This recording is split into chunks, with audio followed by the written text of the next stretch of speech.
నమస్తే, welcome to MRR news. ముందుగా headlines చూద్దాం.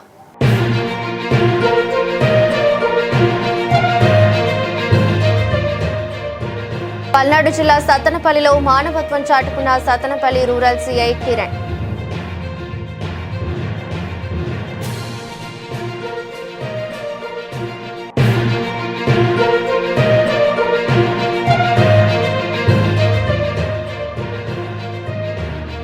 తెల్లవారక ముందే దర్జాగా మద్యం అమ్మకాలు.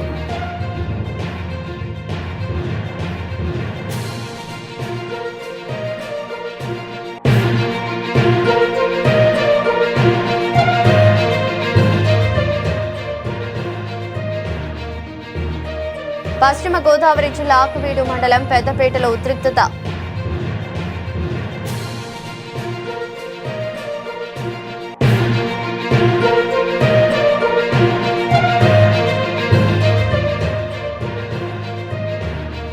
పిడుగురాళ్ల హైదరాబాద్ హైవేపై ప్రత్యేక తనిఖీ drive.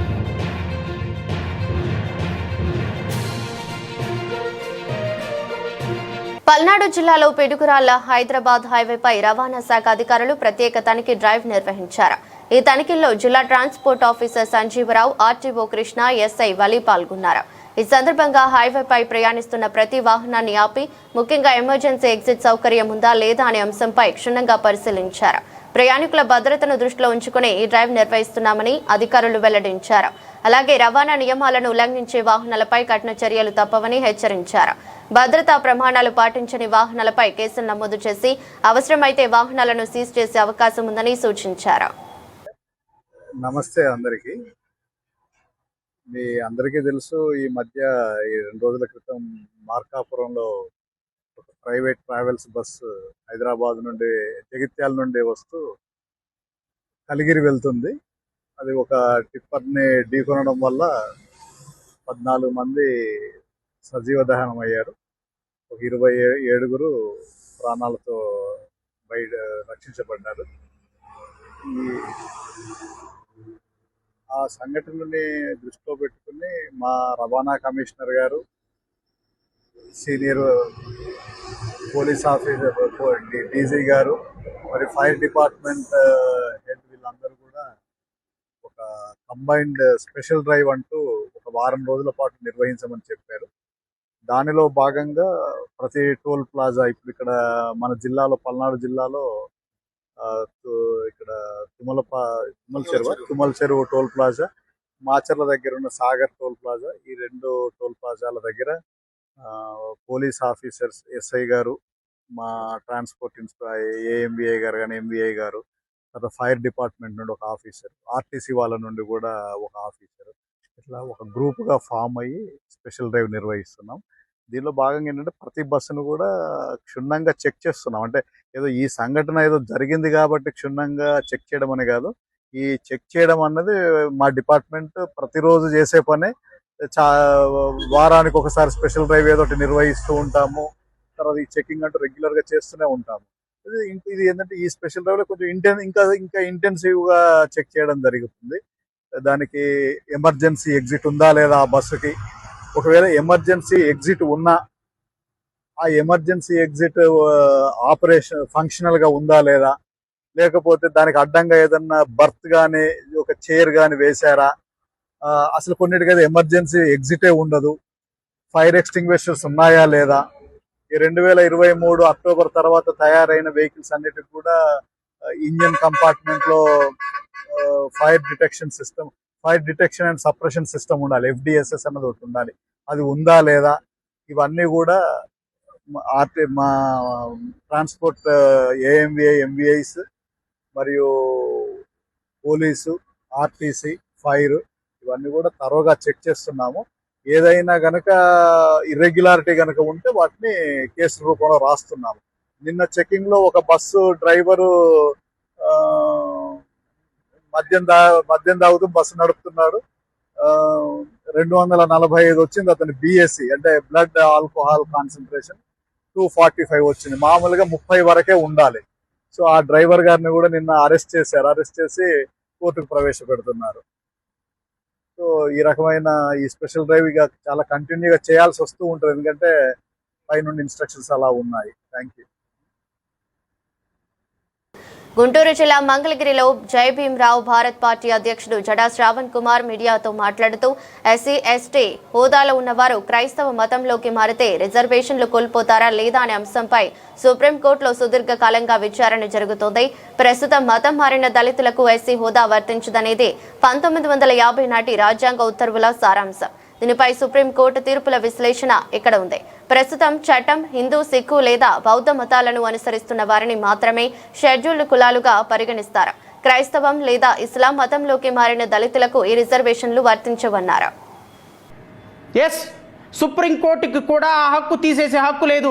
It the basic structure of the constitution. ఈ బేసిక్ స్ట్రక్చర్ని మీరు తీసివేసే హక్కు, దేశ రాజ్యాంగం ఇచ్చినటువంటి హక్కుని తీసివేసే హక్కు పార్లమెంట్కి కూడా లేదు. That is what the law. Supreme court ఎందుకు తీసేస్తుంది? మీ చర్చికి వెళ్ళినంత మాత్రాన క్యాన్సిల్ చేసేస్తారా? బైబిల్ పట్టుకుంటే క్యాన్సిల్ చేసేస్తారా? అలాగనుకుంటే మన టోపీ పెట్టుకున్న ముఖ్యమంత్రి చంద్రబాబు నాయుడు గారికి ముస్లిం సర్టిఫికెట్ ఇవ్వాలండి.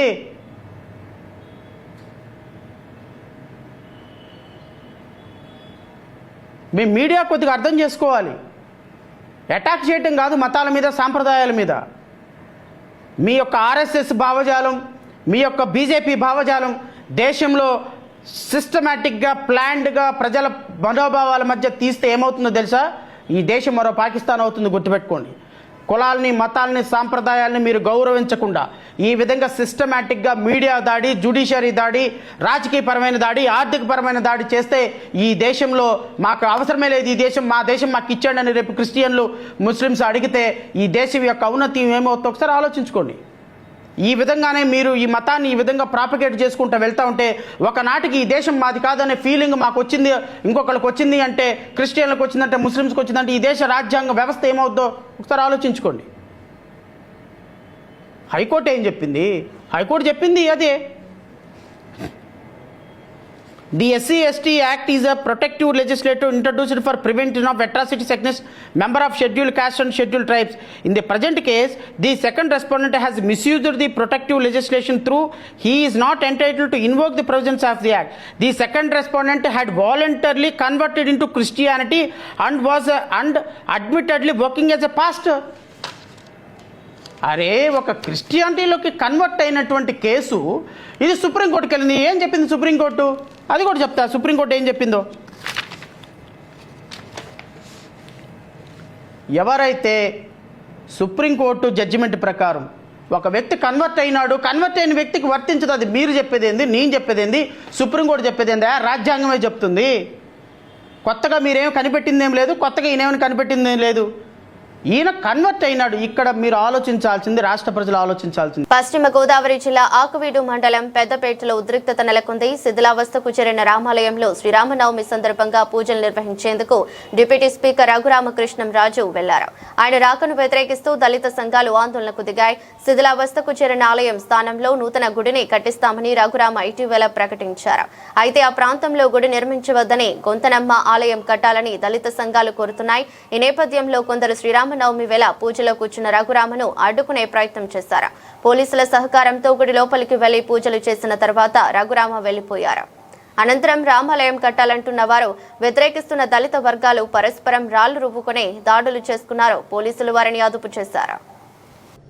ఈరోజు శ్రీరామ నవమి సందర్భంగా రాముని ఆలయాల దర్శనంలో భాగంగా పురాతనమైన ఆకువీడు పెద్దపేటలో 100 సంవత్సరాలు పైబడి ఉన్న రామాలయం శిథిలావస్థలోకి వెళ్ళిపోయినప్పటికీ కొంచెం క్లీన్ చేసి రాబోయే రోజుల్లో చక్కటి దేవాలయం, రాతి దేవాలయం పునర్నిర్మించాలనే ఆలోచన ఎక్స్ప్రెస్ చేయడం జరిగింది.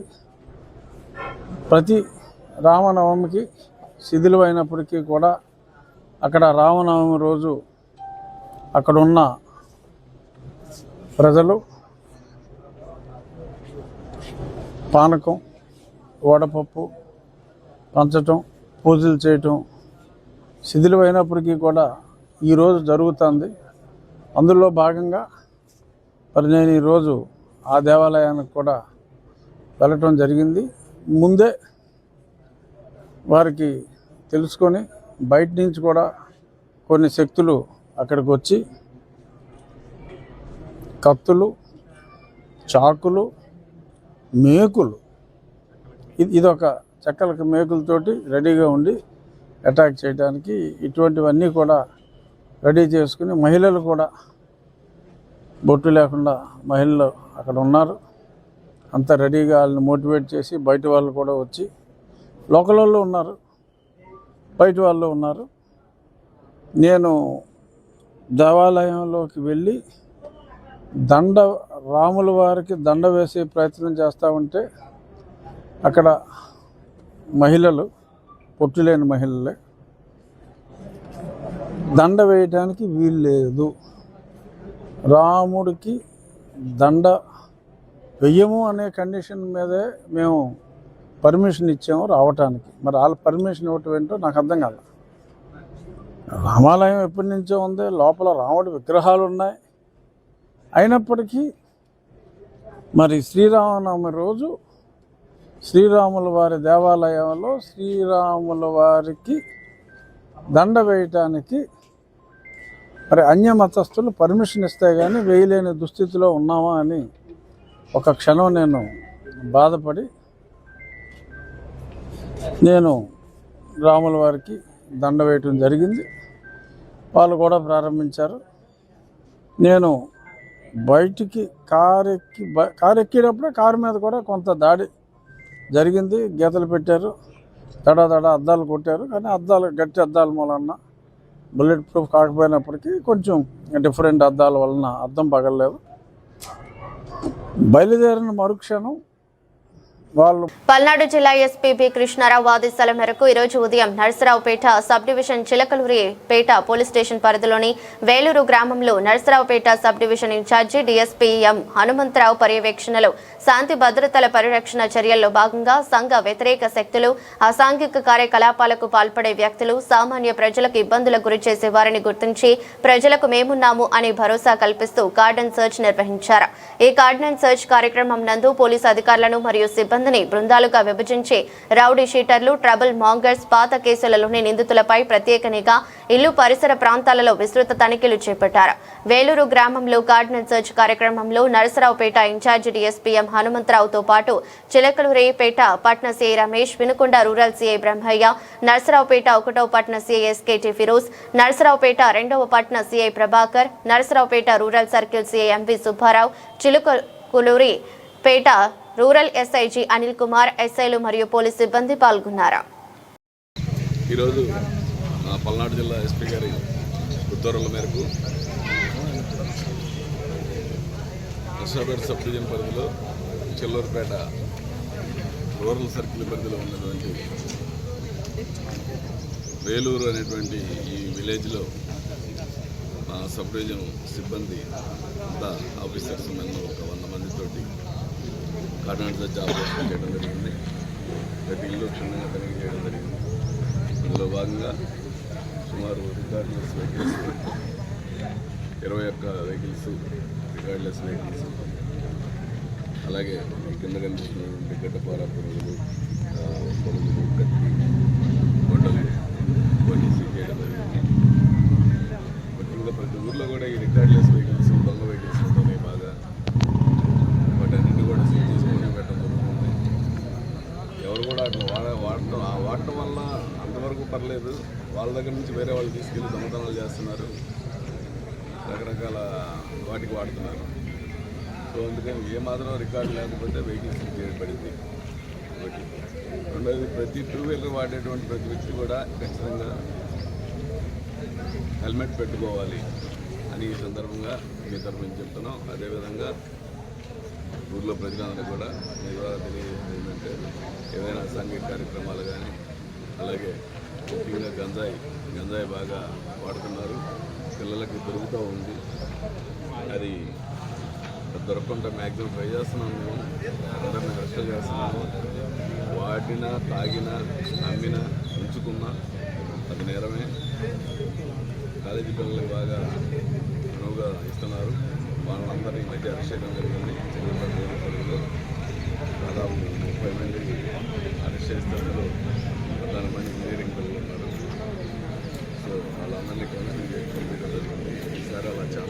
నెల్లూరు జిల్లా కలికిరి మండలంలో దర్జాగా బెల్ట్ షాపుల నిర్వహణ చోద్యం చూస్తున్న ఎక్సైజ్ శాఖ అధికారులు గ్రామానికి సిటికేట్ ద్వారా పబ్లిక్ బెల్ట్ షాపులకు మందు సరఫరా చేస్తున్నా పట్టించుకునే అధికారులు బెల్ట్ షాపుల వద్ద క్వార్టర్ బాటిల్ పై 50 రూపాయలు అదనంగా వసూలు చేస్తున్నారంటూ మందుబాబుల ఆందోళన.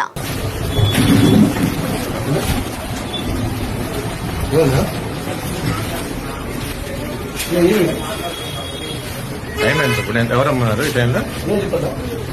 ఈ టైంలో ఎవరమ్మన్నారు? అమ్మొచ్చా? ఈ టైంలో అమ్మొచ్చా అంట? చెప్తున్నా ఈ టైంలో అమ్మొచ్చా అంటున్నా? చెప్పండి. ఏమైందా? లెక్కరు ఈ టైంలో అమ్మొచ్చా? ఈ టైంలో అమ్మొచ్చా లెక్కరు? మాట్లాడనా?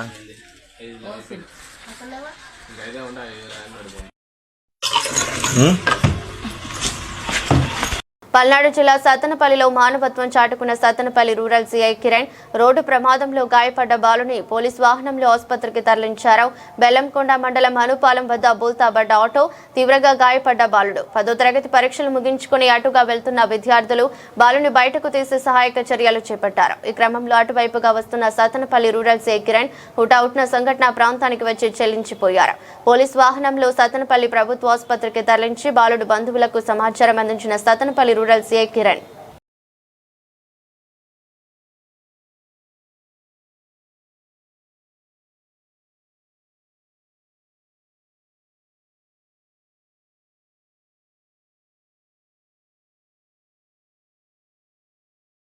నెల్లూరు చిల్లకూరు మండలం టీడీపీ నాయకుల రాసలీలలో తమిళపట్టణం కోదండరామస్వామి ఆలయ చైర్మన్ సతీష్ యాదవ్ రాసలీలలు బొల్లవోలు టీడీపీ నాయకుడు దువ్వూరు వినయ్ రెడ్డి దుస్తులు విప్పు రెచ్చిపోతూ రాసలీలలు మరో టీడీపీ నాయకుడు తూర్పు కనుపూరి చెందిన ఒబ్బాయి శివకుమార్ కామలీలలు సోషల్ మీడియాలో వైరల్ గా మారిన టీడీపీ నాయకుల రాసలీలల వీడియోలు. ఓ మహిళతో గెస్ట్ హౌస్ లో అశ్లీల గానా బజానా పవిత్ర ఆలయ చైర్మన్ పదవిలో ఉంటూ అసభ్యకర ప్రవర్తన. మచిలీపట్నంలో వైఎస్ఆర్ కాంగ్రెస్ పార్టీ కార్యాలయంలో మాజీ మంత్రి పేర్ని నాని పామరు మాజీ ఎమ్మెల్యే కైలే అనిల్ కుమార్ మీడియాతో మాట్లాడుతూ కులాలు మతాలు మధ్య చిచ్చు పెడుతున్నామంటూ నాపై ఆరోపణలు చేస్తున్నారు. పోలీసులో కొందరు చెడిపోయిన వాళ్ళు ఉన్నారంటూ వ్యాఖ్యలు చేశారు. ఏపీ రాజధాని భద్రతా విషయంలో అప్రమత్తంగా ఉన్నామన్న మాజీ మంత్రి పేర్ని నాని తప్పులని వైసీపీ వాళ్ళే చేస్తున్నట్లు మాట్లాడుతున్నారు. ఈ విషయాన్ని తీవ్రంగా ఖండిస్తున్నట్లు మాజీ మంత్రి పేర్ని నాని మీడియాకు వివరించారు.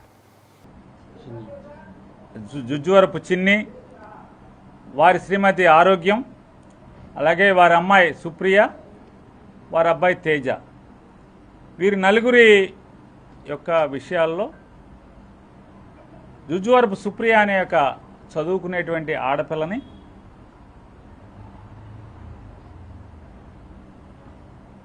ఒక ఫాల్స్ కేసు 307 పాత సెక్షన్ అంటే హత్యాయత్నం కేసులో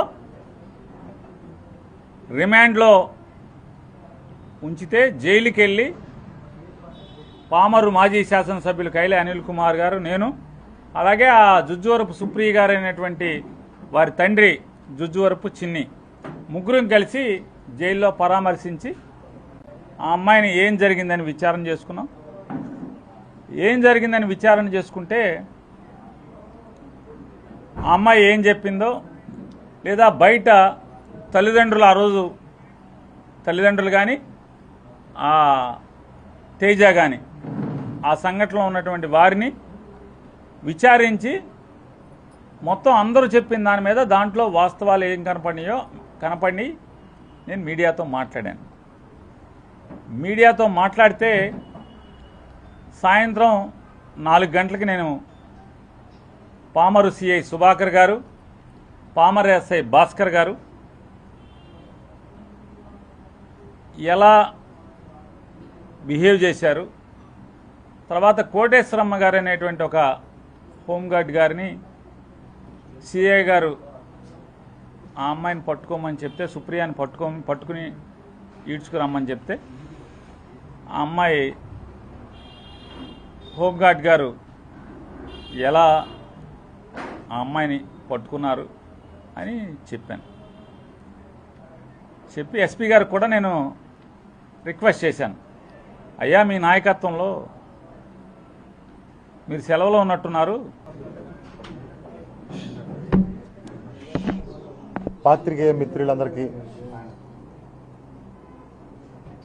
ఈరోజు మా పామరు ఇచ్చేసినటువంటి మా జిల్లా అధ్యక్షులు మాజీ మంత్రివర్యులు పేరు నాని గారికి నా హృదయపూర్వక నమస్కారాలు. ఈ పామరు నియోజకవర్గంలో ఈ కూటమి ప్రభుత్వం వచ్చిన తర్వాత అంటే దాదాపు ఇప్పుడు 2 సంవత్సరాలు పూర్తవుతా ఉంది.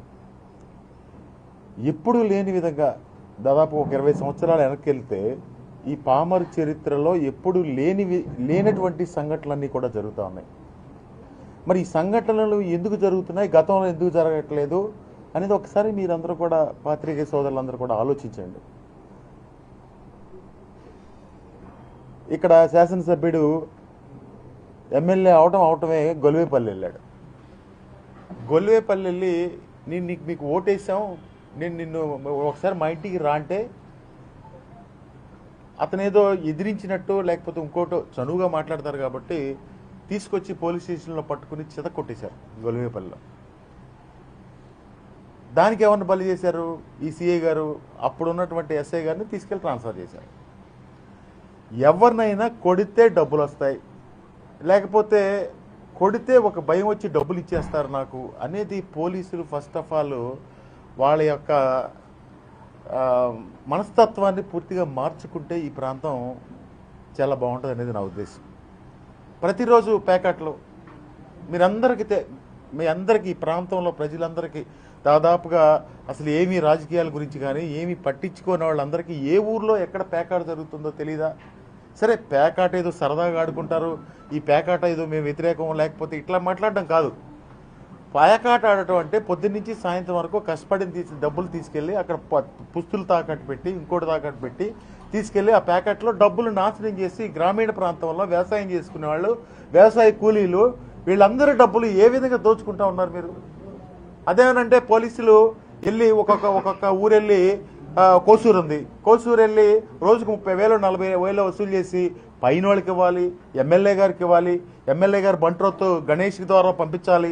పల్నాడు జిల్లా నర్సరావుపేట పట్టణంలోని గురజాల మాజీ శాసనసభ్యులు కాసు మహేష్ రెడ్డి మీడియాతో మాట్లాడుతూ ప్రభుత్వ మెడికల్ కాలేజీలు గత వైఎస్ జగన్ ప్రభుత్వం రాష్ట్రంలో కొత్తగా ఏర్పాటు చేయాలని భావించిన ప్రభుత్వ మెడికల్ కాలేజీలను ప్రైవేటు వ్యక్తులకు లేదా బినామీలకు కట్టుబెట్టాలని ప్రస్తుత ముఖ్యమంత్రి చంద్రబాబు నాయుడు ప్రయత్నిస్తున్నారని ఆయన విమర్శించారు. వైఎస్ఆర్ కాంగ్రెస్ పార్టీ అధినేత వైఎస్ జగన్మోహన్ రెడ్డి చేసిన పోరాటం, అలాగే కేంద్రం నుండి వచ్చిన ఒత్తిడి వల్ల మెడికల్ కాలేజీల ప్రైవేటీకరణ ఆగడం వైఎస్ఆర్సీపీ సాధించిన విజయమని ఆయన పేర్కొన్నారు. ముఖ్యమంత్రి నారా చంద్రబాబు నాయుడు ప్రభుత్వం క్రెడిట్ తీసుకోవడానికి ప్రయత్నిస్తోందని, ప్రజల ప్రయోజనాల కోసం తాము పోరాడుతూనే ఉంటామని గురజాల మాజీ శాసనసభ్యులు కాసు మహేష్ రెడ్డి హెచ్చరించారు. ప్రభుత్వ ఉద్యోగుల పీఆర్సీ అంశంపై కూడా ఆయన స్పందిస్తూ ప్రభుత్వం ఉద్యోగులకు ఇచ్చిన హామీలను నెరవేర్చాలని డిమాండ్ చేశారు. పక్షంలో ఉన్నప్పుడు కూడా పోరాటాలు చేసి ఉద్యమాలు చేసి ప్రజల పక్షాన నిలబడి ప్రజలకు వ్యతిరేకమైన పాలన అందిస్తున్న అధికార పక్షాన్ని తలవంచేటట్టు చేయటమే నిజమైన నాయకుడి లక్షణం, నిజమైన రాజకీయ పార్టీ ఉద్దేశం. అదే ఈ రోజున ఆంధ్ర రాష్ట్రంలో జగన్మోహన్ రెడ్డి గారి నాయకత్వంలో వైఎస్ఆర్సీపీ పార్టీ మేమందరం నాయకులం కార్యకర్తలం చేస్తుంది.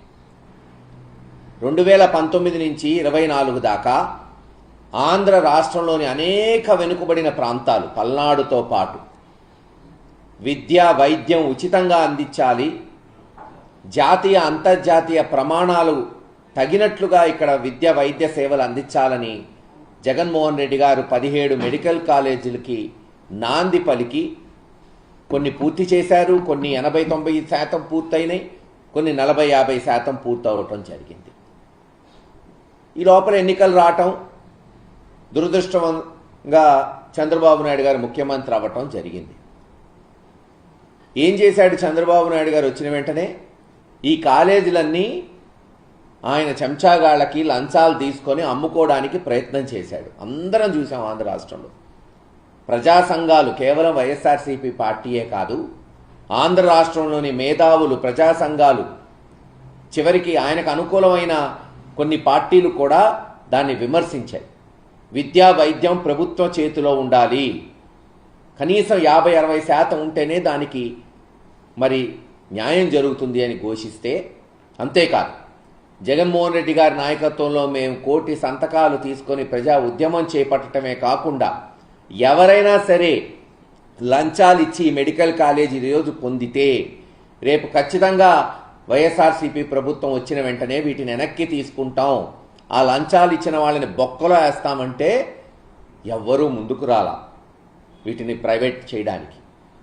చివరికి ప్రైవేటైజ్ చేయడానికి పిడుగురాళ్ల వంటి కాలేజీలు కేంద్ర ప్రభుత్వం, ఎందుకంటే కేంద్ర ప్రభుత్వం నిధులు తీసుకొచ్చాం ఆ రోజు మేము 200 కోట్లు. కేంద్ర ప్రభుత్వానికి సూచనప్రాయంగా రాష్ట్ర ప్రభుత్వం అడిగితే రాష్ట్ర అసెంబ్లీలో ఆసక్తికర ఘటన చోటు చేసుకుంది. వైఎస్ జగన్మోహన్ రెడ్డిపై భారతీయ జనతా పార్టీకు చెందిన మంత్రి చేసిన సెటైర్లు సభలో నవ్వులు పూయించాయి. అమరావతి రాజధాని అసెంబ్లీలో చర్చల సందర్భంగా జగన్ విధానాలపై విమర్శలు గుప్పించిన మంత్రి వ్యంగ్యంగా వ్యాఖ్యలు చేస్తూ సభా సభ్యుల్ని అలరించారు. తెలంగాణ అసెంబ్లీ సమావేశాల్లో మాజీ మంత్రి ఎమ్మెల్యే సబితా ఇంద్రారెడ్డి ప్రసంగించారు. మాజీ ముఖ్యమంత్రి డాక్టర్ వైఎస్ రాజశేఖర రెడ్డి కుటుంబాన్ని, ఆంధ్రప్రదేశ్ మాజీ ముఖ్యమంత్రి వైఎస్ జగన్మోహన్ రెడ్డిని దెబ్బతీయడానికి నా మీద 5 సిబిఐ కేసులు పెట్టింది కూడా అదే కాంగ్రెస్ పార్టీ అని గుర్తు చేశారు. అధ్యక్ష మీరు మన జిల్లా పార్టీకి నేను సర్వీస్ చేయలేదు అధ్యక్ష. ఎస్, పార్టీ మంచి చేసింది అన్నప్పుడు పార్టీ చేసిన నష్టం కూడా చెప్పుకుంటాం అధ్యక్ష. నా మీద 5 సిబిఐ కేసులు రాజశేఖర రెడ్డి కుటుంబాన్ని కొట్టడానికి నా మీద పెట్టలే అధ్యక్ష. నేను ఒక మాట మాట్లాడానా? నాకు టికెట్ ఇవ్వకపోయినా నేను మాట్లాడానా? ఎందుకు అధ్యక్ష? తను కాంగ్రెస్ పట్ల పుట్టి పెరిగినట్టు తనే మీద వేసుకొని మాట్లాడేసింది. నాకు అర్థం కాలేదు. అసలు సంబంధం లేని ఇష్యూ తనకు నాకు ఏం మాత్రం సంబంధం లేదు. మీరు మాట్లాడుతుంటారో మీరు అట్లా ఇంకా మీరు వదిలేస్తే ఎట్లా అధ్యక్ష? మీరైనా కనీసం చెప్పాలి కదా. దయచేసి ఇట్లాంటి కనీసం ముందన్న పునరావృతం కాకుండా దయచేసి మీకు రిక్వెస్ట్ చేస్తున్న వ్యక్తిగతంగా మాట్లాడుకుని బయట మస్తు వేదికలు ఉంటాయి అధ్యక్ష. ఇక్కడ ప్రజా సమస్యలను ప్రశ్నిద్దాం, ప్రజా సమస్యల గురించి డిస్కస్ చేద్దాం. నేను ఈ రోజు మన రేవంత్ రెడ్డి గారు ముఖ్యమంత్రి గారు అసెంబ్లీలో మాట్లాడిన వరకు నేను కాంగ్రెస్ పార్టీని కామెంట్ చేయలేదు అధ్యక్ష. ఎప్పుడైతే మాట్లాడారో అప్పుడు మాత్రమే కామెంట్ చేసిన. నా మీద కేసులు పెట్టింది మాట్లాడలేదు, నాకు టికెట్ ఇవ్వండి మాట్లాడలేదు, అసలు కామెంట్ చేయలేదు. కానీ ఈ రోజు మళ్ళీ కాంగ్రెస్ పార్టీ ఏంటంటే ఎస్ చేసింది, మంత్రి పదవి ఇచ్చింది, 5 సిబిఐ కేసులు కూడా పెట్టింది. అది కూడా మాట్లాడదంటే ఎట్లా అధ్యక్ష? దయచేసి గుర్తుపెట్టు. ఎంఆర్ఆర్ న్యూస్ ప్రతి దృశ్యం ప్రజాపక్షం నాదంతో ఆవిర్భవించి సుమారు 8 వసంతాలు పూర్తి చేసుకున్న శుభ సందర్భంగా తెలుగు 2 రాష్ట్రాలలో పనిచేస్తున్న స్టాఫ్ రిపోర్టర్లకు, జోనల్ ఇన్ఛార్జీలకు, జిల్లా కోఆర్డినేటర్లకు, జిల్లా బ్యూరో చీఫ్లకు, క్రైమ్ బ్యూరో చీఫ్లకు, తెలుగు 2 రాష్ట్రాల్లో ఉన్న పనిచేస్తున్న అన్ని నియోజకవర్గాల స్ట్రింగర్లకు, MRR news digital media providers కి, ఎంఎస్ఓలకు, సబ్ ఎడిటర్స్ కి, యాంకర్స్ కి, కెమెరామ్యాన్లకు, ఆంధ్రప్రదేశ్ మరియు తెలంగాణ రాష్ట్రాల్లో పనిచేస్తున్న సిబ్బందికి, ఎంఆర్ఆర్ న్యూస్ ఛానల్ వీక్షిస్తున్న ప్రేక్షకులకు ఇదే మా ఆర్థిక శుభాకాంక్షలు. మా ఛానల్ ని వీక్షించండి, లైక్ చేయండి, షేర్ చేయండి, సబ్స్క్రైబ్ చేయండి. గ్రామీణ ప్రాంతం నుంచి పట్టణాల వరకు ప్రతి సమస్యను అధికారుల దృష్టికి తీసుకువెళ్లి సమస్య పరిష్కారానికి కృషి చేస్తున్న ఎంఆర్ఆర్ న్యూస్ ప్రతి దృశ్యం ప్రజాపక్షం నాదంతో ఆరంభమై నేటికి 8 వసంతాలకు చేరువలో ఉన్న ఎంఆర్ఆర్ న్యూస్ ఛానల్ అతి త్వరలో విశాఖపట్నం, విజయవాడ, గుంటూరు, చిత్తూరు, నెల్లూరు, శ్రీకాకుళం, కర్నూలు, పల్నాడు జిల్లా, విజయనగరం, బాపట్ల, నల్గొండ, హైదరాబాద్, నిర్మల్, ఆదిలాబాద్, సిద్దిపేట జిల్లాల్లో ప్రసారాలు టెలికాస్ట్ కానున్నాయని MRR news managing director M Raja తెలిపారు.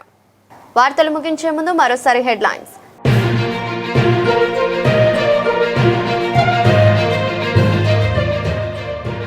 పల్నాడు జిల్లా సత్తెనపల్లిలో మానవత్వం చాటుకున్న సత్తెనపల్లి రూరల్ సిఐ కిరణ్.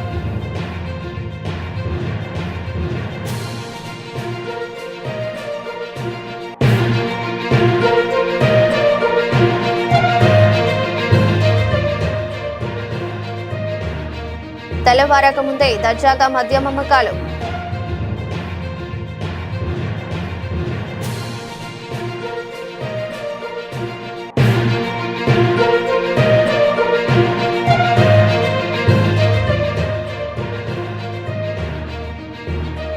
పశ్చిమ గోదావరి జిల్లా ఆకువీడు మండలం పెద్దపేటలో ఉద్రిక్తత.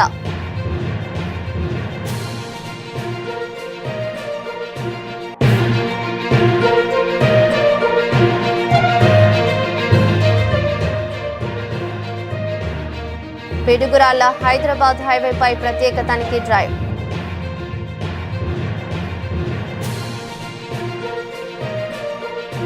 ఇది రోజు బులెటిన్. మరో బులెటిన్లో మళ్ళీ కలుద్దాం. అంతవరకు సెలవు. నమస్కారం.